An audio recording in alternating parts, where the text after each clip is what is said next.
तो कौन किसकी सुनेगा? यहाँ तो एक आदमी चीखे चिल्लाए 10 आ जाए, लेकिन जहाँ सब चीखते हो वो कौन किसकी सुनने वाला? कहते थे बच्चा वहाँ सबकी दाढ़ी में आग लगी है, कौन किसकी बुझाएगा? एक कुंभी नरक है। महाराज जी ने अभी उज्जैन में कहा था भंडारे के कार्यक्रम में 42 प्रकार के छोटे बड़े नरक है, लेकिन आपको कुछ पता नहीं, आपका तो कुछ नहीं है, वो कुछ नहीं है। जिसने देखा नहीं वो कहता कुछ नहीं है। अभी पत्रिका में पिछली बार आया था, उसमें कहा था कि सुबह जब हुआ तो चिड़िया कह रहे हैं सूरज निकला सूरज निकला, तो उस पर एक चमगादड़ उल्लू बैठा हुआ था। उसने कहा क्या बकवास है, वही सूरज रोज नहीं होता है, अरे कुछ नहीं है सब बकवास है। और बहस होने लगी तो उल्लू ने सोचा ये इतना जिद कर रही है कि सूरज निकला किरणें आई और रोशनी हुई, कि क्या कह रही है और जिद कर रही है, चलो गुरु से पूछते हैं। तो अपने गुरु से पूछने गया कि गुरु महाराज चिड़िया कह रहे हैं सूरज निकला और सूरज निकला उजाला हुआ और ये सब क्या कह रही हैं? कहने लगे सब बकवास है। क्योंकि उल्लू का गुरु था चमगादड़, और न उल्लू को दिखाई देता है और न चमगादड़ को दिखाई देता है, तो बेचारे क्या बताएंगे? अब जिसको दिखाई दे रहा है वो तो बता रहा है कि 42 प्रकार के छोटे बड़े नरक है, वो तो बता है। आप देखो ऐसा एक कुंभी नरक, इतना भारी भयंकर नरक जिसमें इतनी बदबू भरी हुई है, उसकी एक बूंद अगर मृत्युलोक में डाल दी जाए तो लोग तबाह हो जाए, बर्दाश्त नहीं कर सकते। उसी में आपको झोंक दिया गया, इस शरीर को पिशाच शरीर में बंद किया और उसी में झोंक दिया गया और झोंक दिया गया। मारे ऊपर से नुकीली लात, चले गए हजारों कोस नीचे, और जब उछल करके आए तो भूत जो बैठा हुआ है उसने तुम्हारे मुंह में थूक दिया। उसके खकार में इतनी बदबू है कि यहाँ कोई बर्दाश्त नहीं कर सकता है। तो ऐसे हजारों हजार साल तक उधार आज समझो आपको जलाए, आपको सलाया है। तो अब वो व्यापारी देख रहा है कि कैसे नलकों में जीव मारे जा रहे हैं, काटे सड़ाए जलाए जा रहे हैं। क्या कहा बताओ, सत्कर्म का फल पहले चाहिए कि बुरे कर्म का फल पहले चाहिए? बुरे कर्म का मतलब है नरक। और कहने लगे तो हजूर हमको सत्संग का फल पहले देना। सत्संग का पूछा, सत्संग का फल पहले चाहिए? तो कहने लगा हाँ सत्संग का फल पहले देना। तो कहा 1 घंटे का सत्संग, कितनी बड़ी टिकट, और पूरे जीवन खुरापात, उसकी चिंता नहीं। अरे कहने लगे माई महाराज हमको 1 घंटे का जो सत्संग है, बोला इसी से कोई रास्ता निकला है बचने का, और तो कोई बचने का तरीका है? तो कहने लगे महाराज जो 1 घंटे का सत्संग था महात्मा के साथ रहे थे, बस वही सत्संग का लाभ हमको पहले मिल जाए। तब धर्मराज ने दूतों से कहा ले जाओ इसको। उधर देखो सत्संग हो रहा है, उधर महात्मा बैठे फाटक के अंदर सत्संग सुना रहे, और इसको ले जाओ और तुम महात्मा के सामने नहीं जाना। दूतों से कहा तुम जाओगे तो भस्म हो जाओगे, और दूर से इसको भेज देना कि फाटक के अंदर प्रवेश कर जाओ और सत्संग सुनाओ। 2 घंटा कहना सत्संग सुन के वापस आओ, फिर बुरे कर्म का हिसाब किताब होगा। अब दूत बेचारे लेकर के चल देते हैं, और दूर से ही कह देते हैं वो फाटक दिखाई दे रहा है जिस पर जय गुरुदेव लिखा हुआ है, उसके अंदर एक बाबा जी बैठे सत्संग सुना रहे हैं। जाओ 2 घंटा सत्संग सुनो, इसके बाद फिर वापस आओ, फिर बुरे कर्म का हिसाब किताब होगा। अब रोता हुआ लखड़ाता हुआ झीलता हुआ सोचता हुआ जा रहा है। जब फाटक के अंदर प्रवेश किया तो क्या देखा, वही बाबा जी बैठे हुए। हमारे गुरु भाई लोग कहते थे बच्चा यहाँ मिलेंगे जय गुरुदेव और वहां मिलेंगे जय गुरुदेव, यहाँ के साथी जय गुरुदेव और वहां के साथी जय गुरुदेव, लेकिन जिसका दर्शन एक है उसका दर्शन होता है। फोटो टांगने से जय गुरुदेव का मतलब नहीं है। जिसका दर्शन एक है उसका दर्शन होता है, और जिसका दर्शन इत नहीं उसको इतना होता है। अगर इधर कोई सदगुरु नहीं मिला, इधर अगर ये भक्त के महापुरुष आपको नहीं मिले, तो उधर कोई आपकी मदद करने वाला नहीं। ना ये खेती, ना ये दुकान, ना ये बीवी, ना ये बच्चा, ना घर, ना परिवार, ना शासन प्रशासन, कोई आपकी मदद करने वाला नहीं। जब फाटक के अंदर प्रवेश किया तो क्या देखा, वही बाबा जी बैठे हुए जो कह रहे थे बच्चा थोड़ा सत्संग सुने, तब कहते थे हम धंधे वाले आदमी हैं, हम बिजनेस वाले आदमी हैं, हमारे पास समय नहीं है। वही बाबा जी बैठे सत्संग सुना रहे हैं। तब बाबा जी ने कहा बच्चे आ गए, जा करके चरणों में गिर गया। कहने लगे बाबा जी माफ कर दीजिए, बाबा जी क्षमा कर दीजिए। बाबा जी ने कहा बच्चा कहाँ गया धंधा, और कहाँ गया तुम्हारा बिजनेस, कहाँ गए घर परिवार के लोग, कहाँ गए सरसों तिल्ली के खाली बोरे, और 1 घंटे का समय तुमको नहीं निकल पा रहा था। कहने लगे हजूर माफ कर दीजिए।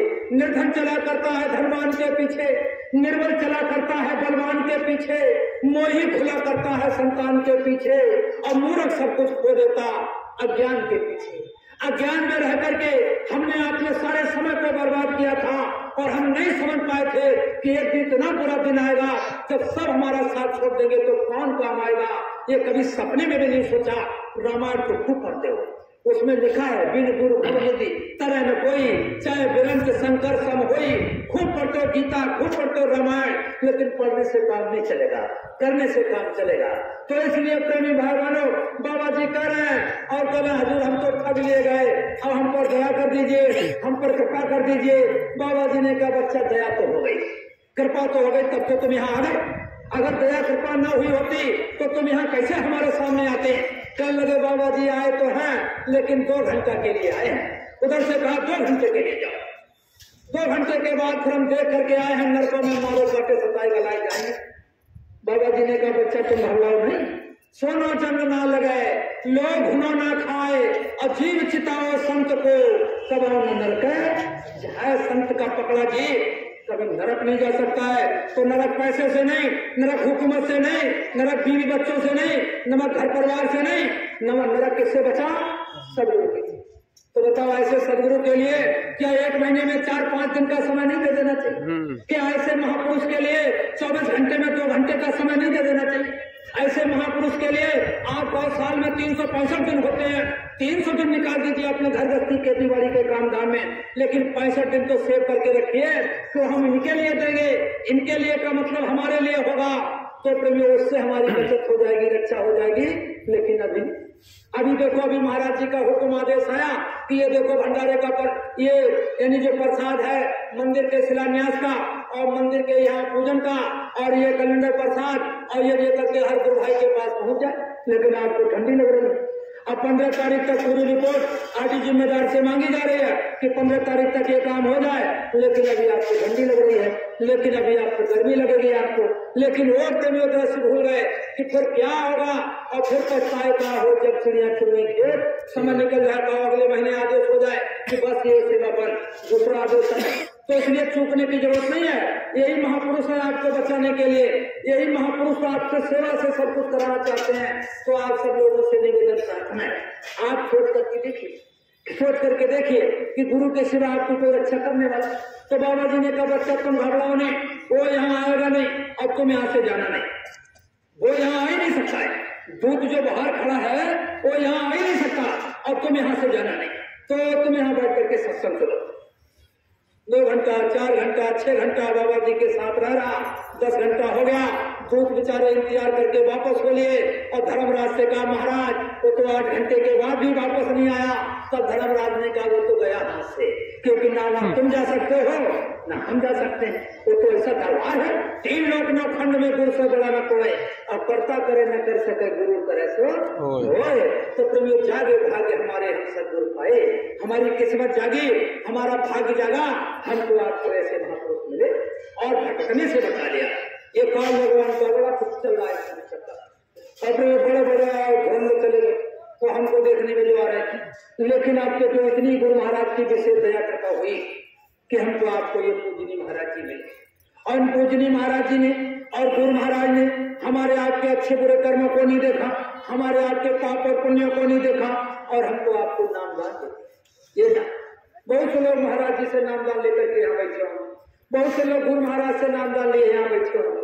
प्रेमियों आप देखो, गुरु महाराज कहते थे बच्चा और महात्माओं को जब नामदान देते हैं, कभी कभी मौज में कहते थे ए बच्चा जब महात्मा नामदान देते हैं तो काल भगवान चिंगारे मारता है, आंखों के सामने अंधेरा आ जाता है और कहता है ये दुराचारी है, ये पापाचारी है, अत्याचारी, इसको तुम नामदान देते हो। महात्मा किसी के नहीं सुनते, कहीं इसमें दर्द है, कहीं इसमें दर्द है, कहीं ये परेशानी, कभी वो परेशानी, यानी आपकी तकलीफ अपने ऊपर लेते हैं और आपकी शुद्धि सफाई करते हैं। इसलिए प्रेमी भाई आप सब लोगों से निवेदन प्रार्थना है, हमारा आपको मानव शरीर मिला है, हमको आपको सदगुरु मिल गए हैं, तो हमारा आपका एक लक्ष्य है। जैसे गुरु महाराज ने कहा है कि हम आए वही देश से जहाँ तुम्हारो धाम, और तुमको घर पहुँचाना एक हमारो काम। जब इनका काम है घर पहुँचाना, तो हमारा काम होना चाहिए घर पहुँचना। दोनों का सेवक स्वामी एक मति, और मति से मत मिल जाए, और चाला की रीझे नहीं, रीझे मन के भाव, उनका काम है पहुंचाना, तो हमारा काम होना चाहिए पहुंचना। जो सतगुरु कहे करो तुम सोई, और मन के मते चलो मत कोई। प्रेमियों लक्ष्य निशाना अपना एक होना चाहिए, लेकिन प्रेमियों रास्ता में बड़े बाधक मिलते हैं, बहुत बाधाएं आती हैं। जैसे लंका में प्रेमियों जो हनुमान जब राम युद्ध हो रहा था रावण का, तो जब वो लक्ष्मण को शक्ति लगी तो सुषेण वैद्य ने कहा और रातों रात में अगर संजीवनी बूटी आ जाए तो इनके प्राण बच सकते हैं। तो हनुमान का मैं जा रहा हूँ लेने के लिए, तो उनका एक लक्ष्य बनाया कि हम जा रहे हैं एक निशाने पर कि सूर्योदय से पहले और हमको अपनी और पर्वत से संजीवनी बूटी ला करके यहाँ उपस्थित करनी है। लेकिन रास्ते में उनको काल ने मिल गया। काल उसने सोचा कि इस लक्ष्य से ये भटक जाए, जो लक्ष्य को पाने के लिए ये निकला है कि बस हमारा एक ही निशाना है कि संजीवनी बूटी आ जाए सूर्योदय से पहले। लेकिन वो काल ने रास्ते में, वो है तो काल का दूत, काल का एजेंट, लेकिन उसने भेष बना लिया राम भगत का। वो सीताराम राम राम रास्ते में झुंझुना बजाने लगा और हनुमान ने देखा अरे तो मेरा ही भगत है, ये मेरा ही कोई गुरु भाई है, ये प्रभु राम का भगत है। तो देखो हनुमान वहां उतर लिए। ये समझ करके वहां रुक गए कि ये प्रभु राम का कोई भगत है। तब तो ये सीताराम राम राम कर रहा है, लेकिन वो राम का भगत नहीं था, वो काल का दूत था, काल का एजेंट था, वो काल ने जिसको कहते हैं। लेकिन वो भेष बनाया था उसको रोकने के लिए। एक भी जीवात्मा अगर निकल जाती है तो निरंजन भगवान को 100 डिग्री बुखार चढ़ जाता है कि ये निकल कैसे गया। तो अपने यहाँ एजेंटों को बड़ा टाइट करता है कि और लोगों जोरदारी से मार, कोई भी निकलने ना पाए। तो प्रेमी भाई बनो, तो आप देखो दोनों राम भगत जैसे दिखाई दे रहे थे, वो भी राम राम कह रहे थे, वो भी राम राम कह रहे थे, लेकिन निशाना अलग अलग था। उनका निशाना था कि हमको संजीवनी बूटी लाना है और उनका निशाना था किसी तरीके से वहां पहुंचने न पाए। दो तरीके से मौत होती है। देखो वो सीमा बॉर्डर पर, हिंदुस्तान पाकिस्तान के या चीन के बॉर्डर पर जब कोई अपना योद्धा मरता है, जवान मरता है, तो कहते हैं शहीद हो गया। अब कोई आतंकवादी मरता है तो कहता ढेर हो गया। दोनों की मौत हुई। मरने का यानी वो भी मारने के लिए गए और वो भी मारने के लिए आए, दोनों तरफ से मौत हो रही है। लेकिन एक कहते हैं आतंकी ढेर हो गया और दूसरी तरफ जवान मरता है तो कहते हैं शहीद हो गया। दो तरीके। तो उनका निशाना था कि हमको वहां तक पहुंचना है और उनका निशाना था कि हमको रोकना है। तो बड़ी समझदारी के साथ जरूरत है, इस समय बहुत होशियारी के साथ जरूरत है। प्रेमियों काल का बहुत चक्कर चल रहा है, तो इसलिए सब लोगों से निवेदन है, सब लोगों से यही प्रार्थना करने के लिए आया हूँ कि आछे दिन पाछे गए और किया न गुरसै हेत और फिर पछताए होत का, जब चिड़िया चुने खेत। धीरे धीरे एक एक करके ये सांसों का खजाना खत्म होता जा रहा है। एक दिन ऐसा आएगा सांसों का खजाना खत्म हो जाएगा। घर परिवार के लोग रोएंगे, चिल्लाएंगे और अंदर अंदर कहेंगे जल्दी ले जाओ, नहीं ये बदबू देने लगेगा। ले जा करके गंगा घाट पे और लकड़ियों के ढेर पे और चिता बना करके और जला करके आपको राख कर दिया जाएगा। गुरु महाराज समझाए बच्चा, 5 जमपुर में नरक निवासा और यहाँ अग्नि में फूके जात और दोनों दिन बिगाड़े तुमने और सुनी न सतगुरु की एक बात। दोनों दिन मिल गया, शरीर जला करके राख कर दिया, जीव आत्मा चली गई नरक को 84। और ये घर परिवार के लोग जिनको बिना देखे चैन नहीं पाते हो, बिना खिलाए जो आपको खाना नहीं खाते हैं और बिना सुलाए सोते नहीं है। आप प्रेमियों जब आपकी यहाँ से जाना रवानगी होगी, जब जाना यहाँ से होगा तो मैं तो उधर घाट के किनारे का ही रहने वाला हूँ। उधर प्रेमियों जब मौत होती है और जब घाट के किनारे लोगों को मुर्दा घाट पर ले जाया जाता है तो जलाया जाता है और जला जलू करके फिर लाइन लगा करके लोग खड़े होते हैं, कहते हैं डेली फेंक दीजिए। हमारे इधर ये रिवाज है, आपके इधर है कि नहीं है हमें नहीं पता, लेकिन हमारे इधर जो रिवाज है मैं बता रहा हूँ। मुर्गा जलाने के बाद लाइन लगा करके खड़े होंगे और ऐसे हाथ में एक ऐसा डेला लेंगे, ऐसे पीछे फेंकेंगे और आगे बढ़ते चले जाएंगे। जब वहाँ पूछा एक बुजुर्ग से हमने कि ये डेला काय रोका जा रहा है, कह लगे डेला मार के रोका जा रहा है, कहीं पीछे पीछे न चला है।